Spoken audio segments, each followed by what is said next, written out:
हमारे बीच में इंजीनियर इफ्तिकार साहब बैठे हैं, जो पहला व्यक्ति कानपुर नगर का एमआईएम का वो सिपाही जो लाने वाला, कानपुर में एमआईएम को लाने वाला इफ्तिकार हसन, वो बहुत दूर है, मैं चाहूंगा कि वो मंच पे आए।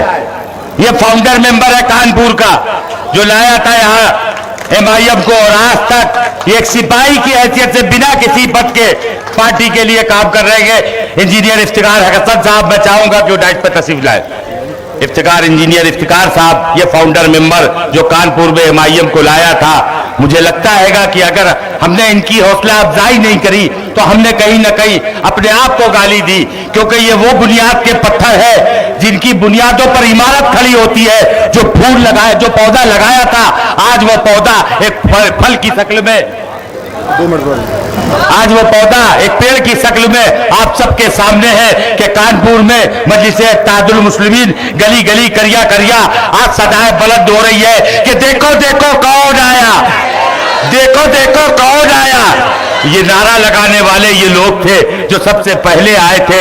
मैं चाहूंगा कि इफ्तिकार भाई भी दो बात अपनी जरूर कहें। इफ्तिकार हसन साहब, इंजीनियर इफ्तिकार।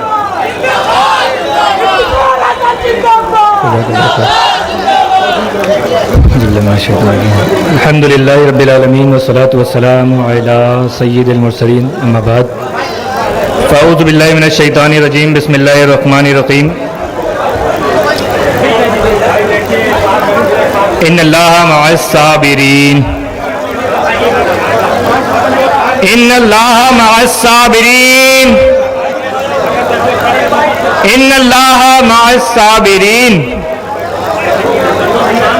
मैं स्टेज पर तशरीफ फरमा आसिम वगार साहब और हमारे कानपुर के सारे मुअज़्ज़िज़ीन हजरात, अध्यक्ष, सारे लोगों का शुक्रिया अदा करता हूं कि उन्होंने ये मौका दे दिया और दो बात कहने के लिए मुझे यहाँ पे बुला लिया है।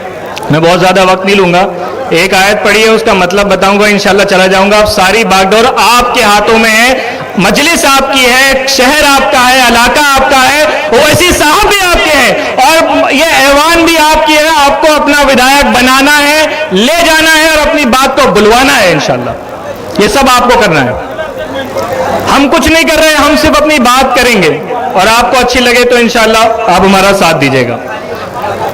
अल्लाह साबिरों के साथ है, इस आयत का ये मतलब है, सीधा सीधा ये मतलब है। लेकिन हमने इसका असल मतलब क्या समझा? क्या सब्र करने का ये मतलब है कि हम जुल्म सहते रहे? क्या सब्र करने का ये मतलब है कि हम जुल्म सहते रहे?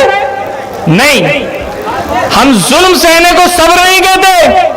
सब्र तब कहा जाता है जब ताकत हो, बदला ले सकते हैं लेकिन माफ कर दिया जाए, इसको सब्र कहते हैं।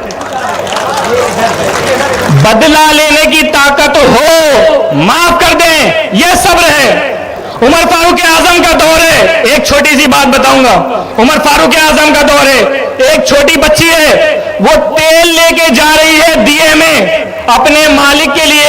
वो कहीं नौकर है, रास्ते में उसके दिए से तेल गिर जाता है, जमीन में जज्ब हो जाता है, वो रो रही है। उमर फारूक आजम गुजरते हैं, पूछते हैं बच्ची तुझे क्या हुआ? तो वो बोलती है कि मेरा दिए से तेल गिर गया है, जमीन ने पी लिया है। उमर फारूक आजम अपनी लाठी को जमीन पे मारते हैं और बोलते हैं कि जमीन, क्या मैंने तेरे पे इंसाफ नहीं किया? क्या मैंने इस जमीन पे इंसाफ नहीं किया? उगल दे, तेल उगल और वापस दिए में डाल। जमीन तेल उगल देती है, बच्ची उस तेल को पानी उसको भर लेती है और चली जाती है। यह हमारे असलाफ ने इंसाफ किया है। आज हम इस जमीन पे आए हैं तो क्यों आए? इंसाफ की कमी है इसलिए आए। हम यहाँ वोट लेने और सदारत करने और यहाँ हुकूमत करने इसलिए नहीं आए, हम इंसाफ की बुनियाद को डालने के लिए आए हैं। हम इंसाफ पसंद लोग हैं। अगर इंसाफ नहीं होगा तो हमारा सब्र सब्र नहीं कहा जाएगा, इसको बुज़दिली कहते हैं। और जो मजलिस वालों में नहीं है, अल्हम्दुलिल्लाह, मैं हमेशा एक बात कहता हूं, ये डर और ईमान एक जगह नहीं रह सकता। अगर मुसलमान डरने वाला है तो ईमान वाला नहीं है, ईमान वाला है तो डरने वाला नहीं हो सकता। ये डरने वाली कौम नहीं है, और जो इंसाफ की बात करता है वो डरने वाला नहीं है। फिर वो कोई भी कौम हो, इंसाफ के लिए हम सब एक साथ आएंगे, लड़ेंगे और आगे जाएंगे इंशाअल्लाह ताला। मैं अपनी बात को बहुत कम लफ्जों में यहीं पे ख़त्म करना चाहता हूँ. आप लोगों का बहुत बहुत शुक्रिया, आपने हमसे सुना. जी